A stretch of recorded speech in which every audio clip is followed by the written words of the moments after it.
I think that most people who watch my videos know how I feel about lead ammunition.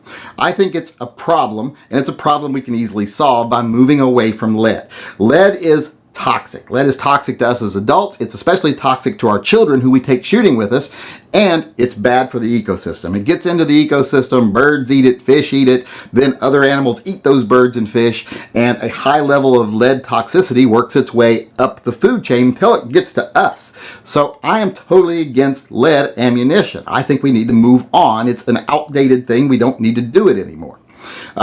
So because of this opinion, a lot of people have been sending me emails about local governments, state governments, and county governments, mine included here in Washington, that are trying to pass laws that say, well, since this lead issue exists and we know that lead is toxic, it's banned in most every other use, we're going to say that if you have a gun range, indoor or outdoor, you have to put these very specific things in place to deal with that lead ammo, these precautions to protect both your shooters that are there actually shooting and to protect the environment around you. So a lot of people think that, wow, you're going to like this because this is doing exactly what you want to do. It's forcing them to move away from lead ammunition.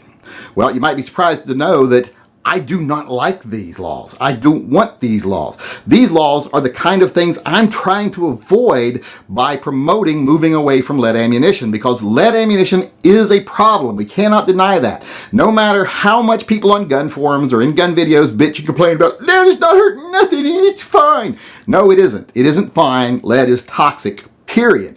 And everyone knows that. So everyone outside sees that, and then they see us saying it's not a problem. It just makes us look like a bunch of goons that don't care about our environment, don't care about anything else, as long as we get to shoot our guns. And that makes us look like a bunch of morons.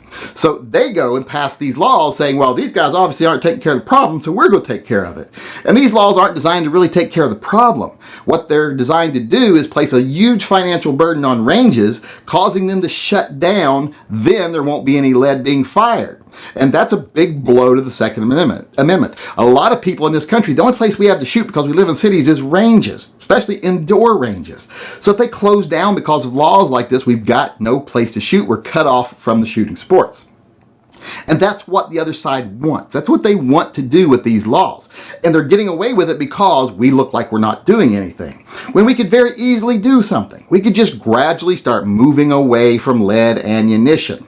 Lead ammunition isn't even produced in this country anymore. The lead itself isn't produced in this country anymore. The manufacturers have to rely on imports. They're bringing in materials from other countries and supporting labor in other countries to build us our rounds to go shooting with. One of the most American pastimes, shooting, we're supporting foreign countries. So I think we should start producing bullets that are made here with substances that are just as good as lead for bullets, but aren't toxic. Now, I know a lot of people will say, well, there's nothing out there that performs like lead. That's why we got to keep using lead, especially hunters. That's not true. There's already several companies that have patents on poly substances that perform almost identically to lead. They have the same basic performance in rounds, etc. The same basic weight, etc., except they're just not made out of lead. In fact, they don't even use lead tire weights anymore because they found other things to use. So we can do that in bullets. Polymer rounds are excellent for the range. They can give you the exact same feedback from your gun a lead or a full metal jacket bullet gives you, recoil, accuracy, etc., so that you can still practice with your firearm without creating a toxic environment. And they're cheap. They're actually cheaper to make than lead. If they were being mass produced at the level that lead bullets are being manufactured, they would be cheaper to make than lead. And they're an easier business to get into, so we could have more startup companies, more ammunition companies coming into the market providing us with rounds. Like the rounds, I forget what they're called, the ARX or something like that from Ruger. I forget whose rounds are. They're like Polycase, I believe, is who makes the rounds. Those rounds are perfect for the range, and they're good for self-defense too. Just cutting them differently on the nose makes them perform differently. And that's what you pay for a lot with self-defense ammo anyway, is the technology, not the materials. And that brings us to another thing people say about getting rid of lead. They're like, well, if you get rid of lead, the other things are just so expensive. No, they're not. Like I said, performance is the same with some of the polys. Poly is cheaper. But when you get into self-defense rounds, you start getting into like solid copper rounds. And that's where people start having an argument of it's really more expensive. And it is more expensive. Copper is more expensive than lead. That isn't always going to be the case because, like I say, lead is all imported now and it's not produced here anymore. So lead is going to continue to go up in price. So instead of just waiting for it to go up in price, we should just get rid of it now. And right now, if you look at the cost of the two materials, if you bought the same amount of copper that you would need to make the same amount of bullets in solid copper bullets as you do with lead, you would end up paying about between a penny and 2 pennies per round more for the good self-defense ammo. That means a box of 20 self-defense rounds that cost $18 now would cost like $18.50. That's not a huge increase, and that would definitely be worth not putting our gun ranges out of business. But here's the thing, that cost can be offset. Right now, big ammo manufacturers, they put a lot of money into the precautions that they have to do by law to prevent their employees from getting sick or to keep from polluting their environment with the lead that they're using. So if they no longer had to do that, that cost would disappear. The cost of the materials would be offset by that cost disappearing. So that box of ammo that cost $18 before would just cost $18 now. But we'd be dealing with the problem of lead ammunition. So there's really just no good reason to keep lead ammunition around. We have polys that perform just like lead. And to be honest, if we still kept using lead in hunting ammunition, that'd be not as big a deal. That would still solve 95% of the problem, because the big problem is ranges and the lead ammo that's left behind. Usually if you're out hunting, you take what you kill. So if you take what you kill, you're taking your lead with you.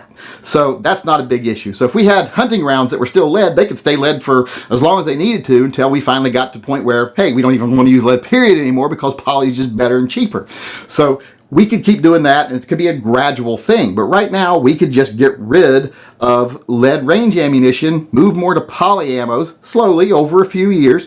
If we were showing that we were dealing with the problem, that would give less ammunition to the other side to make these ridiculous laws to harm the Second Amendment. Because right now they get to say, these guys are just ignoring the problem and not doing anything about it. If we start doing something about it, like using the copper ammunitions, which, by the way, perform better than lead-jacketed hollow points, etc., in self-defense guns. As a self-defense round, they're just better. The Underwood ammo, the Extreme Penetrators, the DPX from Corbon, those rounds are just better rounds. Now, a lot of people will point to the fact that, yeah, but those are a lot more than just 50 cents more a box than other lead ammos. That's because they're rare right now, and they're being produced in small quantities. If they were being produced in the same quantities as the lead ammo, they'd be comparable price. A box of Extreme Penetrators or DPX would be no more than a box of Hydra Shocks. That's because right now, like I say, when you're making a small run product for a small market, it costs more per item. Whereas with the lead, it's already a big market. So if we just gradually started changing that market more and more to poly and lead-free options like copper, no cost increase. Also, would be, like I said, open the market up to other companies that can't afford to pay for that big industry startup fee to be able to protect their environment and their workers from the lead. They'd be able to start up in smaller operations, work their way up the chain. We'd have more sources for ammunition, which I think would drive prices down. So there's just no reason, like I said, to stay with lead. It makes us look like a bunch of jackasses when we try to make up excuses to stay with lead when those excuses are easily dispelled. Like I said, we have materials that are not toxic that work the same as lead. We have other materials for self-defense that work better than lead. We don't produce lead in this country anymore, so we're outsourcing for our lead. That's another good reason to go to other sources. We've got all of them there. Cost is not a reason to go to them, or not a reason to not go to them. We have no reason to not start getting away from lead. We have every reason to start getting away from lead. The fact that it's dangerous to us and our children, the fact that it's dangerous to our environment, the fact that it's not made here anymore, the fact that it puts a burden on ranges and stuff to clean up this mess. So why are we staying with it? There's just no reason. The only reason we want to stay with it is because a lot of manufacturers don't want to pay to switch over. You know, once you're geared for one thing, it costs you to gear to something else. And you can't really pass that cost on to the consumer, because what you're changing to, if another company is already making new material and it's this price, you can't say, well, I'm going to make it that price plus add in the cost of my switchover, or you won't sell any product. So really, the only people shouting for lead the most are ammo manufacturers. And if they start to realize that, hey, we're just not going to buy it, they'll say, well, crap, we got to start producing the other thing, and they'll go get on the boat and get rid of lead. So there you have it. I do not approve of these laws. These laws are exactly what I'm trying to avoid by us taking care of our own problems. So if you're out there, start making a switch to lead. I mean, away from lead. Lead is just not good. It's not usable. It's not, and there's no way to make it safe. That's why it's not used in most anything else anymore. It's why it's no longer produced in this country.